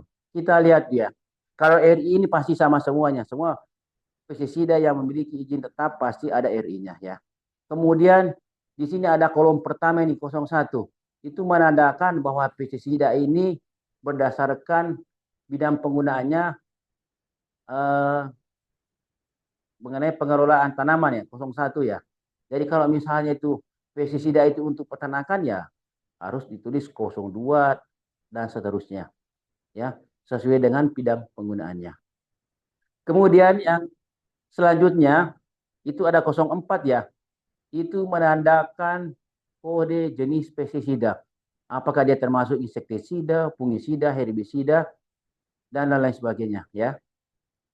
Kemudian selanjutnya yang berwarna kuning ini di sini ada 01 ya. Itu berdasarkan kode jenis izin. Jadi izin pestisida itu ada minimal ada 4 ya. Izin tetap, izin sementara, izin ekspor, dan izin bahan teknis. Itu beda-beda semua kodenya. Untuk izin sementara ini sudah jarang diberikan karena pestisida tidak memberikan lagi izin sementara kecuali untuk pestisida yang kondisi darurat memang dibutuhkan pestisida itu. Namun dengan demikian data yang masih perlu harus dilengkapi itu belum ada, sehingga pemerintah perlu memberikan izin sementara ya. Kemudian untuk izin ekspor ya itu juga beda kodenya ya. Jadi pestisida yang diekspor itu punya nomor khusus ya. Itu kodenya itu 01, 02, 03, 04 ya. Nah, tapi untuk pestisida yang sudah terdaftar di dalam negeri dan mau diekspor tidak perlu ada izin khusus untuk ekspor. Nah, itu yang perlu diperhatikan ya. Pestisida yang sudah terdaftar di dalam negeri, sudah terdaftar untuk diedarkan di dalam negeri, di kemudian hari akan diekspor, tidak perlu dibuat izin khusus lagi untuk ekspor. Tetap menggunakan izin yang sudah ada untuk dilakukan ekspor terhadap produk yang bersangkutan ya. Kemudian itu ada 2024. Biasanya ada tahun di situ. Itu menandakan tahun kelahiran ya, tahun kelahiran pestisida itu. Istilahnya tahun kelahiran ya. Artinya tahun di mana pertama kali itu terdaftar izin tetapnya oleh Kementerian Pertanian. Ya. Jadi bisa dilihat pestisida yang beredar lapangan itu kita bisa lihat, oh pestisida ini mulai terdaftar sejak tahun sekian, berarti umurnya sudah sekian. Kemudian ini ada 4 digit yang terakhir ya, biasanya itu berisi nomor pendaftaran. Inilah nomor pendaftaran yang sesungguhnya 1, 2, 3, 4. Mungkin kalau di KTP NIK-nya ya mungkin ya. NIK-nya ya. Inilah nomor pendaftaran yang sesungguhnya. Tadi saya sudah sampaikan bahwa nomor pendaftaran sekarang itu sudah 7 ribuan. 7 ribuan ya. Namun demikian yang sudah terdaftar di Kementerian Pertanian itu hanya sekitar 5.600-an yang terdaftar. Saya kira itulah teman-teman yang terkait dengan nomor pendaftaran pestisida. Nah, dari berbagai keterangan tadi yang kita bahas itu mulai dari pertama sampai nomor pendaftaran, nah bisa kita simpulkan bahwa bagaimana sih pestisida yang benar itu ya? Bagaimana sih pestisida yang benar? Nah, ini ada beberapa hal yang bisa kita simpulkan. Pestisida yang benar itu adalah yang memiliki nomor pendaftaran, artinya terdaftar di Kementerian Pertanian. Yang kedua, labelnya itu menggunakan bahasa Indonesia. Ya. Nah, sekarang ini banyak kita lihat pestisida ilegal ya. Jadi ada pestisida yang benar, ada pestisida yang ilegal. Otomatis dengan pestisidanya tidak ilegal itu, otomatis labelnya juga itu ilegal. Ada yang menggunakan bahasa Mandarin dan lain sebagainya ya, banyak pestisida yang beredar itu termasuk pestisida yang ilegal ya, dan dipastikan tidak terdaftar di Kementerian Pertanian. Kemudian keterangan yang disampaikan di label itu harus sesuai dengan data pestisida yang bersangkutan. Ya. Harus sesuai dengan data pestisida yang bersangkutan. Misalnya nama bahan aktifnya, kadarnya berapa ya. Harus sesuai dengan keterangan pestisida yang bersangkutan. Kemudian berdasarkan peraturan dan ketentuan yang berlaku. Jadi label itu harus mengikuti peraturan dan ketentuan yang berlaku. Ini ketentuan yang paling jelas itu melalui Peraturan Menteri Pertanian Nomor 43 tahun 2019. Ya, di samping juga mungkin peraturan-peraturan dari menteri-menteri kementerian lain ya, menteri apakah itu dari Kementerian Perdagangan dan lain sebagainya. Kemudian ini harus dicantumkan nama dan alamat lengkap dari pemegang nomor pendaftaran pestisida. Harus itu, wajib itu harus ada itu. Ya. Kemudian ini juga kadang-kadang diabaikan oleh teman-teman yang mengurusin label ini. Label yang akan dicetak itu harus disetujui oleh Komisi Pestisida, dalam ini Direktorat Pupuk dan Pestisida ya, harus disetujui. Jadi konsep label pestisida sebelum dicetak dan diedarkan itu harus diminta persetujuan kepada Komisi Pestisida, karena di situ diatur jelas ya, diatur dengan jelas cara penulisan label yang benar, termasuk titik koma diatur semua di situ ya. Jadi masih banyak saya lihat pestisida yang sudah terdaftar tetapi labelnya banyak yang tidak benar, tidak mengikuti ketentuan yang seharusnya. Nah, saya kira itulah teman-teman ya. Jadi mengenai label pestisida yang palsu itu, kalau label pestisidanya sudah ilegal, jadi bisa juga dipastikan bahwa labelnya pun itu adalah ilegal. Saya kira itulah Bapak Ibu sekalian, teman-teman semuanya yang bisa saya sampaikan, dan selanjutnya kami serahkan kepada moderator. Terima kasih Pak Agus atas Saya mohon pemaparannya. izin minum dulu ya. Silakan Pak, mangga. Ya, bagi teman-teman dan rekan-rekan yang ingin bertanya, monggo silakan, kami persilakan. Mungkin untuk 5 pertanyaan dulu ya Pak. 3 aja dulu, 3 Mbak. aja, oke. Kita buat berapa terlebih nanti ini. Iya, siap. Tahap pertamanya 3 aja itu.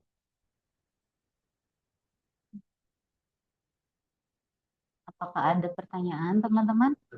Mau dong, tanya dong, Abizar. Halo. Mohon izin tanya. Halo, Boleh. Halo. halo. Ini dulu. Ya, coba Mbak dibacakan dulu, Mbak. Ya, ini ada pertanyaan dari Pak Syafrizal. Ya. Sesuai dengan penjelasan pasal 8 ayat 1 huruf G Undang-Undang Perlindungan Konsumen menyatakan jangka waktu penggunaan atau pemanfaatan yang paling baik adalah terjemahan dari kata best before yang biasa digunakan dalam label produk makanan. Sesuai dengan penjelasan UU Nomor 8 Tahun 99 tentang perlindungan konsumen, pestisida tidak dikenai peraturan tersebut karena pestisida bukan produk makanan. Maka seyogianya label pestisida tidak perlu mencantumkan batas kadaluarsa. Bagaimana Pak tanggapannya? Di pertanyaan dari Pak Saprizal ya. Iya. Terima kasih Pak Saprizal atas pertanyaannya. Ini bisa saya jelaskan ya, bahwa memang awalnya Undang-Undang Perlindungan Konsumen itu pencantuman batas kadaluarsa pestisida itu mengikuti Undang-Undang Perlindungan Konsumen. Nah, ini juga sampai sekarang ini masih batas perdebatan ya. Namun demikian di peraturan menteri itu sudah dicantumkan ya, sudah diadopsi peraturan itu melalui peraturan Menteri Pertanian nomor 43 tahun 2019, sehingga dengan demikian setiap pemegang pendaftaran wajib mencantumkan batas kadaluarsa atau istilahnya tadi itu best before ya, best before. Namun demikian untuk batas kadaluarsa untuk makanan dengan pestisida ini 2 hal yang berbeda sebenarnya. Makanya ini jadi perdebatan sampai saat ini ya. Untuk bahan makanan, kalau itu sudah kadaluarsa, itu otomatis sama sekali tidak boleh lagi dikonsumsi. Ya, karena itu dikonsumsi oleh manusia. Nah, kalau pestisida ini beda batas kadaluarsanya. Bukan untuk dikonsumsi, tetapi itu ada dipergunakan. Nah, sebagai petunjuk ya, batas kadaluarsa itu setiap bahan aktif atau formulasi pestisida itu berbeda-beda. Nah, yang paling tahu itu adalah pemegang pendaftaran. Ya, berapa lama sih batas kadaluarsanya produk mereka itu? Mungkin atas pertimbangan bahan aktif, mungkin dengan formulasinya juga ya. Jadi itu batas kadaluarsa untuk pestisida itu bisa berbeda-beda. Ya, karena ini sekali lagi ini sudah diatur oleh peraturan Menteri Pertanian, otomatis kita harus mengadopsi, kita harus mengikuti ketentuan sebagaimana yang tercantum di dalam peraturan Menteri Pertanian. Ya.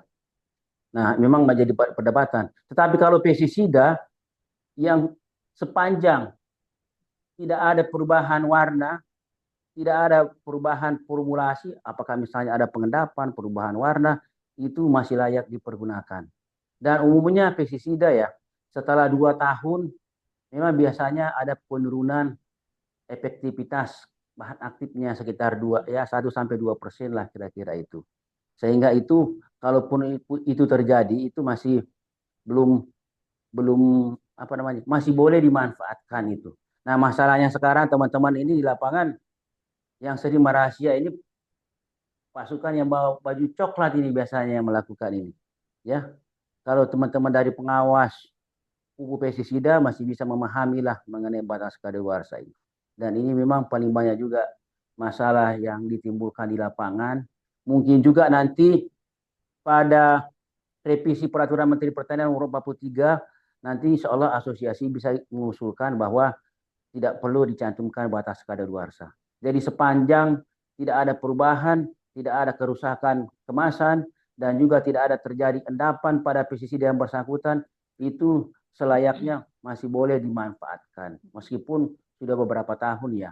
Karena bahan aktif pestisida itu beda-beda. Ada yang pestisida disimpan lebih lama malah justru kadarnya lebih baik, ya.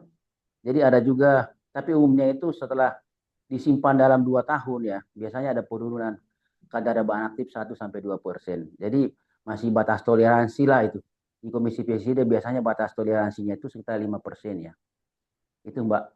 Itu saya kira Pak Saprizal ya. Untuk Lanjut, Pak. pertanyaan berikutnya yaitu dari Pak Ari. Beliau menanyakan, untuk usulan label mendapatkan persetujuan dari Komisi Pestisida, itu prosesnya seperti apa dan butuh waktu berapa lama? Seperti itu, Pak.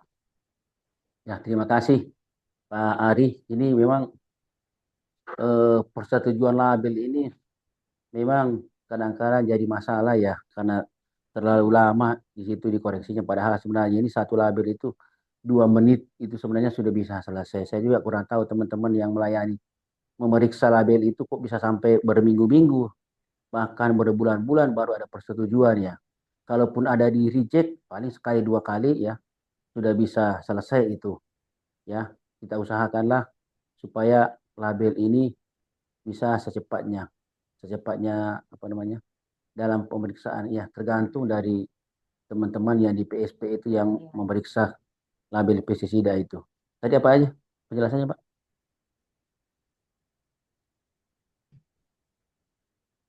Jadi Prosesnya itu ini seperti biasanya apa? kita mengajukan konsep label ya. Konsep label yang kita susun itu sesuai dengan kondisi ataupun keadaan dari formulasi pestisida yang bersangkutan. Ya. Nah, kadang-kadang ada yang masih perlu diperbaiki sehingga harus di reject ya. Kalau waktunya ini saya tidak bisa memprediksi ini ya, karena ini ranahnya teman-teman yang ada di PSP. Dan memang kelihatannya cukup lama juga sebenarnya.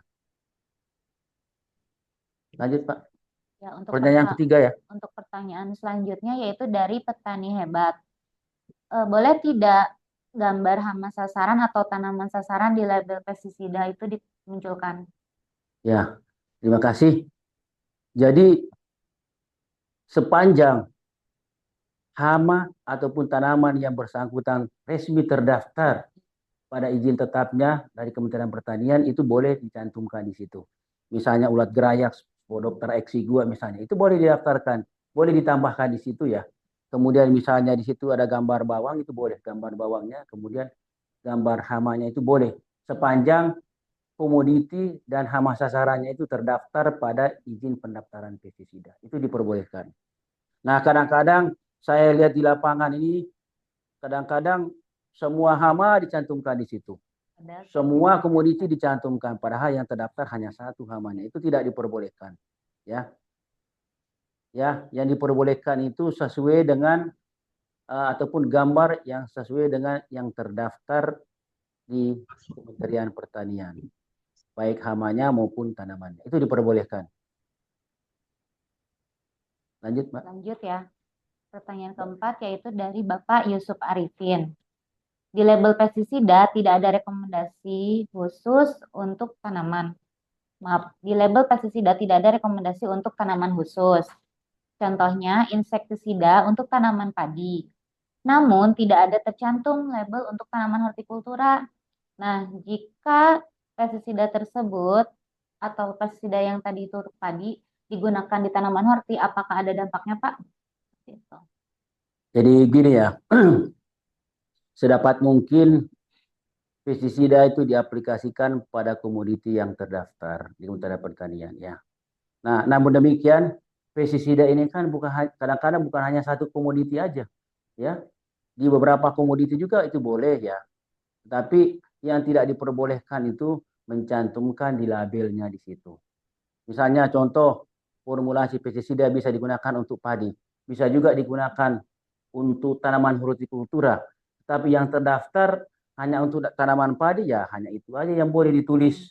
Tetapi dalam penggunaannya ya silahkan dipergunakan di tanaman lain sepanjang itu sesuai dengan sasaran dari sasaran daripada bahan aktif itu sendiri. Itu banyak yang terjadi di lapangan seperti itu. Hanya terdaftar di satu komoditi tapi bisa digunakan di komoditi lain. Tapi itu harus sesuai dengan sasaran yang seharusnya ya, bukan yang terdaftar, seharusnya ya. Karena yang seharusnya itu belum tentu terdaftar semua ya. Jadi seperti itu. Jadi bisa digunakan untuk komoditi lain sepanjang bahan aktif itu bisa diaplikasikan untuk komoditi yang bersangkutan. Karena kadang-kadang kita susah juga di lapangan ini ya menyampaikan kepada petani bahwa ini hanya terdaftar di padi, jangan dipakai untuk tanaman bawang misalnya. Padahal secara teknis pestisida ini bisa digunakan untuk hortikultura, kecuali ya ada aturan khusus yang melarang penggunaannya. Misalnya begini, komoditi di hortikultura itu ada beberapa jenis pestisida termasuk pada umumnya dari organofosfat dan piretroid ya yang sudah dilarang untuk padi, itu sebaiknya tidak dipergunakan karena itu sudah ada aturan dari pemerintah melarang beberapa bahan aktif dipergunakan untuk padi. Sepanjang itu tidak ada larangan dan memang menjadi target atau sasaran dari hama yang bersangkutan dari bahan aktif itu, sepanjang itu merupakan target ya secara teknis itu boleh ya silakan aja dipergunakan. Kecuali ya yang saya pakai tadi, kecuali kalau sudah ada larangan dari pemerintah misalnya untuk pestisida padi ya, ada 31 jenis bahan aktif pestisida yang tidak diperbolehkan untuk tanaman padi, tetapi boleh dipergunakan untuk tanaman lain. Tetapi untuk tanaman padi itu ada 31, itu juga diatur dalam Peraturan Menteri Pertanian Nomor 43 Tahun 2019. Ada 31 jenis bahan aktif pestisida yang sama sekali tidak boleh dipergunakan untuk tanaman padi, tetapi boleh dipergunakan untuk tanaman lainnya di luar padi. Ya, masih ada pertanyaan? Masih banyak, Pak. Ya, lanjut. Lalu untuk pertanyaan kelima yaitu dari Bapak Rizwan. Apakah grup atau golongan itu sama, Pak? Dan grup itu sendiri fungsinya untuk apa? Apakah untuk pembedaan keampuhan pestisida? Mungkin lebih ke efikasinya. Jadi begini. Jadi itu terkait dengan cara kerjanya ya, mode of action dari pestisida itu, grupnya ya atau golongannya ya. Sehingga perlu dicantumkan di label pestisida ya. Jadi kalau misalnya mau mencampur kalau golongannya sama ya atau grupnya sama, sebaiknya tidak dilakukan karena itu melakukan kegiatan yang sia-sia sebenarnya ya. Dan itu justru bisa sebaliknya, bisa mengakibatkan negatif terutama terhadap terkait dengan apa namanya residu, kemudian pengaruhnya terhadap organisme lain yang bukan target, kemudian pengaruhnya juga terhadap musuh-musuh alami, itu bisa merugikan seperti itu. Tapi kalau misalnya golongan atau grupnya itu berbeda, itu boleh dilakukan pencampuran sepanjang itu apa namanya bisa sinergis antara dua bahan aktif itu. Jadi hanya sia-sia. Lalu selanjutnya dari Pak Abizar, Pak. Leo bertanya, apakah boleh mencantumkan gambar hewan sebagai ikon produk? Misalnya ada gambar banteng. Lalu yang kedua untuk ZPT, apakah tetap harus ada piktogramnya Pak yang dicantumkan? Terima kasih Pak Abizar ya. Ini banyak sekali yang apa saya tidak tahu gejala apa dia. Di lapangan ini banyak sekali pura-pura yang mencantumkan gambar-gambar hewan buas ya. Ada yang singa, ada beruang, macam-macam lah ya. Sebenarnya itu tidak diperkenankan seperti itu. Karena itu bisa memberikan pengertian agitatif ya. Mengajak orang menyebutkan bahwa ini lebih hebat. Macam-macam lah itu. Jadi itu sebenarnya tidak diperkenankan. Saya juga sudah pernah menanyakan ke apa namanya bidang pengawasan Kementerian Pertanian itu Komisi Pestisida itu tidak diperkenankan karena saya lihat ada fenomena akhir-akhir ini mencantumkan hewan-hewan buas ya di label pestisida sehingga pesan-pesan yang harus sampai itu kepada konsumen pengguna itu justru tidak sampai, justru mereka itu memperhatikan gambarnya yang ada di situ dan itu bisa diartikan bahwa ini agitatif misalnya gambar macan hewan buas. Nah hewan seperti itu kan dianggap hebat ya sehingga ini bisa dianggap ya sebagai agitatif lah, mengajak orang untuk menggunakan itu.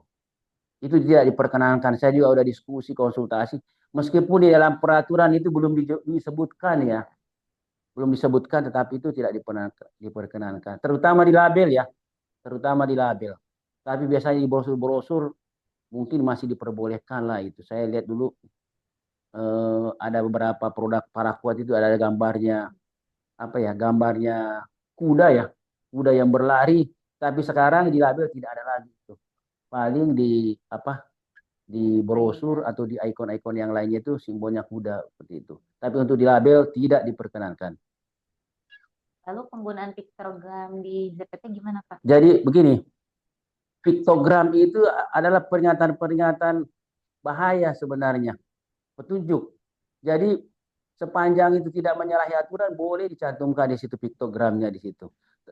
Disesuaikan dengan sifat daripada set PT itu ya. Bisa dicantumkan di situ, disesuaikan dengan sifat set PT. Tentunya set PT ini mungkin kalau di pestisida ini termasuk yang tidak berbahaya. Tetapi untuk prinsip kehati-hatian, karena ini juga ada bahan kimia, tidak ada salahnya untuk dicantumkan. Itu tidak diatur lebih spesifik.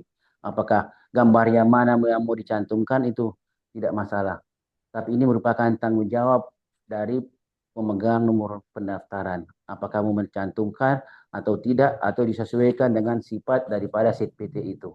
Nah, karena kita tahu bahwa set PT itu adalah bahan kimia meskipun itu bukan racun ya, tetapi digolongkan sebagai pestisida.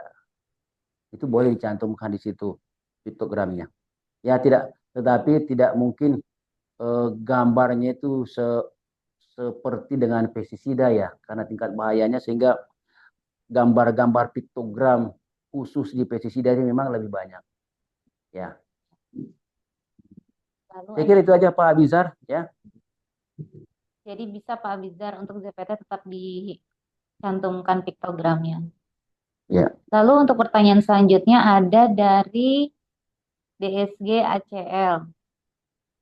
Beliau bertanya, untuk warna label herbisida terbatas, yang penting berwarna oranye atau ada kode khususnya Pak?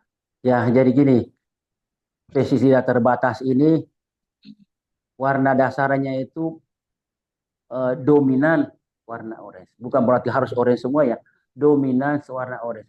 Bisa ada variasi warna lain, warna putih apa, tetapi yang dominan itu adalah warna orange. Dan kodenya itu C05 ya, supaya standar itu C05. Karena kalau hanya disebutkan warna orange ya saya kira pengertian setiap orang beda-beda ya. Itu diatur itu C05. Jadi biasanya percetakan tahu itu kodenya C05. Jadi warnanya pasti seragam itu kalau disampaikan kepada pihak percetakan bahwa warnanya adalah C05. Saya tidak tahu sekarang apa kode itu masih berlaku ya. Lalu untuk pertanyaan selanjutnya dari Oppo, dari Pak Ramdhani. Ramdhani kan? Iya. Ya. Apakah ada aturan khusus mengenai ukuran font? Misalnya tidak untuk tanaman padi. Apakah boleh juga misal ukuran fontnya kecil banget lalu tulisannya ditaruh di posisi tertentu? Ya, terima kasih. Nah, mengenai fontnya ini bebas aja. Tidak ada ukuran khusus. Yang penting bentuknya huruf kapital, mudah dibaca, dan ditempatkan yang gampang terlihat. Jadi tidak diatur secara khusus ukurannya berapa, fontnya harus apa. Jadi diusahakan itu font yang gampang dibaca. Ya. Kadang-kadang ini ada fontnya yang agak susah dibaca. Orang-orang yang misalnya baru belajar membaca begitu ya. Jadi gampang dibaca. Makanya disuruh menulis dalam bentuk huruf kapital. Lanjut Pak, masih ada lagi berapa ya? Waktu kita sampai jam berapa ini Mas? Sudah habis sih Pak. Ya. Ya, sudah habis. Nah, teman-teman sekalian ya, saya kira sudah banyak sekali pertanyaan dan juga ini masih banyak pertanyaan yang akan dijawab, belum dijawab ya. Nanti bagaimana teknisnya nanti Mbak, pertanyaan yang belum dijawab ya? Mungkin 2 lagi ya. Oh iya ya, saya ada waktu ya. Mungkin Atau saya kita sampai jam 4 aja ya mungkin ya. boleh Pak. Biar pertanyaan itu kita bisa jawab semuanya. Ya. Ya. Untuk pertanyaan mungkin akan saya buka di 3 pertanyaan lagi ya, sambil menunggu jam 4. Ya, pertanyaan berikutnya dari Bapak Oat Mitoku Agrio. Jika untuk label hanya boleh mencantumkan sasaran yang terdaftar, sementara untuk brosur apakah sama juga, Pak? Jadi ya selayaknya ya, saya garis bawahi ya, selayaknya sasaran penggunaan yang di label dan yang di brosur itu selayaknya sama. Nah, tetapi untuk brosur ini tidak diatur ya, Ya. tidak diatur. Nah, teman-teman itu bolehlah berkreasi untuk label gitu. Sepanjang itu secara teknis memang menjadi sasaran dari komoditi itu. Silakan aja Anda berkreasi di situ. Saya tidak mengatakan bahwa silakan ditulis, enggak. Silakanlah Anda berkreasi di situ ya. Kalau untuk brosur, tetapi untuk di label itu sama sekali tidak boleh. Harus sesuai dengan rekomendasi atau izin pendaftaran yang diberikan oleh Kementerian Pertanian. Silakanlah Anda berkreasi kalau di label, di brosur, karena itu tidak diatur ya secara khusus oleh Kementerian Pertanian. Silakan Anda berkreasi, ya mungkin kalau mau nambahkan gambar hewan mungkin di brosur lah begitu. Jangan di label. Pertanyaan berikutnya dari Bapak Aidil. Dalam hal transisi jual beli brand suatu produk, apakah ada masa tenggat penggunaan izin pendaftaran di label sampai label desain lamanya habis, atau harus mengganti label dengan registrasi baru apabila sudah terbit izin registrasi barunya, begitu Pak? Ya, jadi gini ya, untuk izin yang terdaftar di label ya, apabila sudah habis izinnya otomatis itu harus diganti. Tidak boleh lagi, tidak ada tenggat waktunya bahwa mungkin 6 bulan baru bisa bisa masih berlaku sampai 6 bulan, tidak ada. Begitu habis itu label yang lama itu sudah tidak berlaku, selayaknya diganti atau ditarik kembali untuk diganti labelnya. Ya, itu sesuai dengan aturannya begitu. Nah, ini juga banyak sekali masalah di lapangan sejak dulu ini. Sering kadang-kadang ini nomor pendaftaran yang baru ini terlambat keluar ya, sehingga belum ada yang baru, dan yang masih beredar di lapangan itu masih nomor pendaftaran yang lama, label yang lama maksudnya ya. Terutama masalah penggunaannya ya, komoditasnya di situ ya, atau sasarannya itu yang sering juga bermasalah di lapangan. Nah, kita sudah berkali-kali menyampaikan juga kepada Kementerian Pertanian supaya bisa diberikan masa tenggang waktu, misalnya berapa bulan atau berapa hari setelah dinyatakan berakhir izinnya itu masih boleh beredar, atau diberikan tenggat waktu untuk menarik atau mengganti labelnya. Nah, sampai sekarang itu belum ada seperti itu. Jadi begitu habis ya harus diganti dengan label yang baru. Ya. Nah, ini juga sering jadi masalah di lapangan ini, ya. Karena nomor pendaftaran yang baru belum muncul. Makanya kemarin itu karena teman-teman sudah banyak mengalami problem ya di lapangan ya, mulai dipanggil-panggil sama pasukan coklat ya, karena barangnya itu sudah habis masa berlaku pestisidanya, kemudian mereka mau mengimpor tidak bisa, sehingga ya dengan sangat terpaksa kita mengirim surat kepada Menteri Pertanian. Alhamdulillah itu ternyata juga ampuh, itu beberapa hari setelah surat dibaca langsung keluar SK-nya. Mungkin perlu sering-sering dikasih surat dari Pak Menteri ini. Kayaknya Pak. SK kedua juga belum keluar. Jadi. Lalu ada pertanyaan kembali. Bagaimanakah cara aman memusnahkan pestisida yang sudah kadaluarsa, Pak? Jadi gini, untuk memusnahkan pestisida itu tidak ada cara lain, harus menggunakan insinerator. Harus dimusnahkan dengan menggunakan alat insinerator. Tidak ada istilahnya itu dibuang, ditanam, kecuali kalau ada bekasnya itu ya. Masih ada toleransi lah, dirusak dulu ya, ada bekasnya ya. Itu juga ada diatur di situ, di label situ. Ditanam, dirusak, kemudian ditanam sedalam 0,5 meter ya minimal ya, di tempat yang jauh dari sumber air ya, biasanya ada seperti itu keterangan itu, pemusnahan untuk wadah. Tetapi untuk pestisida itu tidak ada cara lain, harus dimusnahkan dengan menggunakan insinerator. Nah, biasanya ini kan banyak terjadi di lapangan. Nah, biasanya kita himbau kepada teman-teman produsen atau pemegang pendaftaran untuk menarik produk itu, kemudian dimusnahkan. Meskipun sebenarnya secara aturan ya, pemegang pendaftaran itu atau produsen, kalau dia sudah jual produknya itu ke apa namanya ke konsumen, itu sudah bukan lagi tanggung jawabnya kalau menurut undang-undang ya. Tetapi ini menurut masih apa namanya ya, mungkin karena harus bertanggung jawab lah terhadap produk mereka itu untuk menjaga hubungan baik dengan para konsumen, distributor, kemudian para pengecer ya, sehingga tanggung jawabnya biasanya diambil oleh pemegang pendaftaran atau oleh produsen. Karena bunyi undang-undangnya bahwa yang bertanggung jawab itu adalah yang menguasai barang. Yang menguasai barang ini adalah kios, petani, atau distributor. Jadi seharusnya tidak ada lagi tanggung jawab formulator, pemegang pendaftaran, atau produsen. Tapi ini selaku tanggung jawab untuk menjaga hubungan baik ya dengan para petani, para kios, distributor, sehingga dengan demikian kalau ada yang seperti ini atau rusak misalnya, biasanya itu dikembalikan kepada pemegang pendaftarannya. Terima kasih Pak Agus. Lalu ada pertanyaan lagi, pertanyaan terakhir dari Pak Abdul Muiz.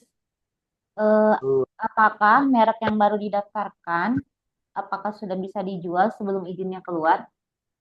Ya, Pak, ini Pak Muiz ya siapa? Ya, Abdul Muiz. Ya, Pak Muiz, terima kasih Pak Muiz. Jadi pestisida yang boleh diedarkan itu adalah pestisida yang sudah terdaftar, memiliki nomor pendaftaran, dan izinnya ditandatangani oleh Menteri Pertanian. Itu yang boleh dijual dan diedarkan. Jadi kalau masih taraf pengujian, masih dalam uji coba itu belum bisa, tidak boleh diedarkan. Ya. Tetapi kalau dipakai untuk pengujian itu boleh ya. Tetapi untuk dijual dan diedarkan hanya pestisida yang memiliki izin pendaftaran, izin nomor pendaftaran dari Menteri Pertanian yang diperbolehkan mengedarkan, menjual pestisida. Jadi pestisida itu belum boleh dijual sebelum ada nomor pendaftarannya, sebelum terdaftar, sebelum ditandatangani oleh Menteri Pertanian. Saya kira itu Pak Muiz ya. Ini juga banyak yang seperti ini, banyak masalah juga di lapangan. Sehingga ya pasukan baju coklat juga harus terlibat lagi di sini. Saya kira itu teman-teman semuanya ya. Nah, kemudian saya kira sudah cukup banyak pertanyaan ya. Kalau misalnya masih ada pertanyaan-pertanyaan lain bukan hanya terkait dengan label, mungkin pestisida secara umum, boleh telepon saya atau WA saya. Nanti saya berikan nomor telepon saya nanti, nomor WA saya nanti kepada teman-teman di Crop Care ini. Anda bisa dapatkan nanti nomor WA saya, nomor telepon saya di situ. Bisa telepon, bisa WA. Pokoknya 24 jam juga saya siap. Hotline dong Pak. Hotline ya. Iya. Saya kira itu Mbak Maria. Baik, terima Terima kasih kasih Pak. teman-teman. Oh iya, saya juga ada punya pertanyaan Pak, satu Ya, sebelum ditutup ya. Kan di label itu kan ada dosis ya Pak. ya, Dan harusnya kan petani itu sebagai user kan mengikuti label tersebut. ya. Umumnya kan kalau di lapangan ada beberapa petani yang memakai produk itu tidak sesuai dengan anjuran label. Itu tanggapan Bapak seperti apa? Nah, saya kira ini problem utamanya di lapangan itu petani kita itu mungkin karena dia tidak membaca, tidak memahami label ya, sehingga menggunakan pestisida itu sesuka-sukanya, semaunya ya. Kadang-kadang dia tidak membaca itu berapa sih dosis yang direkomendasikan untuk pestisida ini. Kadang-kadang itu berdasarkan kebiasaan-kebiasaan mereka. Ya, berdasarkan kebiasaan mereka. Dan petani biasanya itu maunya yang manjur, langsung kelihatan. Ya, dia tidak pernah perkirakan itu dampaknya, terutama mengenai biaya ya. Otomatis menggunakan biaya dosis yang tinggi, tentu biayanya bisa lebih besar lagi ya.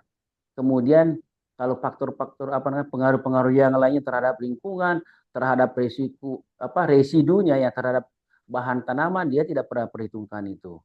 Jadi kadang-kadang petani kita ini semaunya menggunakan. Ini juga tantangan bagi kita semuanya ini terhadap teman-teman petugas lapangan untuk senantiasa bisa memberikan pencerahan, bimbingan kepada para petani untuk senantiasa menggunakan dosis yang direkomendasikan. Karena apabila menggunakan dosis yang lebih tinggi atau lebih rendah, itu juga hasilnya bisa merugikan ya. Tidak efektif kalau dosis rendah. Dan rata-rata petani saya lihat di lapangan itu menggunakan dosis tinggi. Karena mereka mau lihat itu yang manjur, cepat kelihatan hasilnya. Ya. Nah, saya kira itu hal yang tidak perlu dilakukan ya. Jadi inilah tanggung jawab tantangan kita semuanya, tanggung jawab kita dan juga tantangan kita semuanya ya selaku eh, apa namanya pelaku-pelaku pestisida itu senantiasa memberikan pencerahan bimbingan kepada para petani.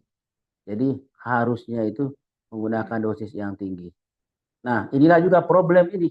Biasanya petani kita membeli pestisida palsu itu, tetapi mereka masih melihat hasilnya masih bagus karena sudah terbiasa menggunakan dosis tinggi. Jadi modus daripada pemalsu itu biasanya bukan bahan aktifnya tidak ada, Mbak. Biasanya dikurangi sampai 50% atau hanya 25%. Nah, petani kita ini sudah terbiasa menggunakan dosis tinggi ya. Nah, apabila mereka membeli pestisida palsu, nah itu kelihatannya masih efektif karena dosis yang dia gunakan itu dosis tinggi, ya. Tapi kalau misalnya dia menggunakan dosis selayaknya langsung ketahuan itu bahwa ini adalah palsu.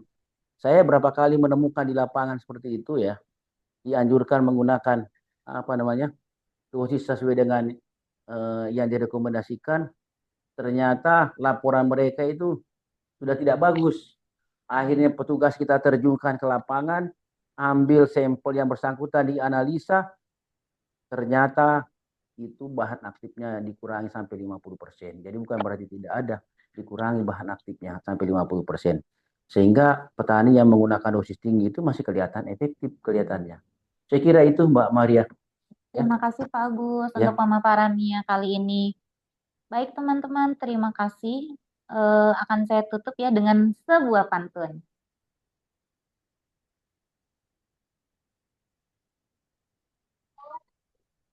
Ada door prize nggak ini tuh ya? Ada untuk penanya terbaik. Yang pertama itu untuk Pak Syafrizal, lalu Bapak Ari, kemudian Bapak Rizwan, lalu Pak Abizar, dan Bapak Ramdhani. 5 orang penanya.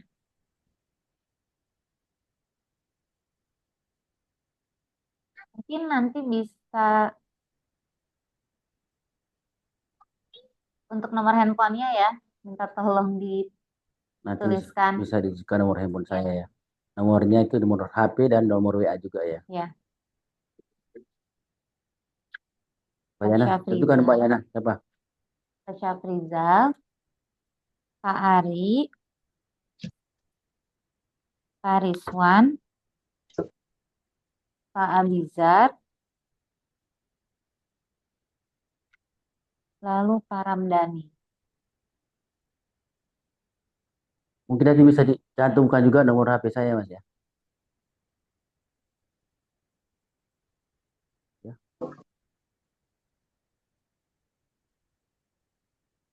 Perlu foto-foto nggak biasanya? Oh iya. Ya Mas. Ya. Untuk hadiahnya akan dikirimkan di hari Senin ya teman-teman. Teman-teman rekan-rekan. Oke.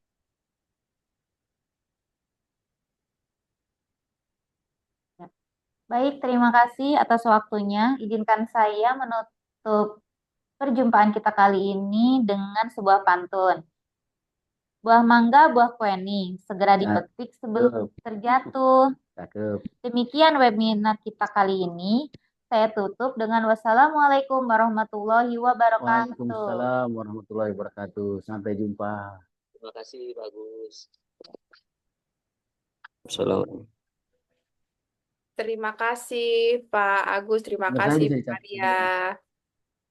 Waalaikumsalam warahmatullahi wabarakatuh. Makasih panitia, ditunggu door prize-nya. Terima kasih, terima kasih.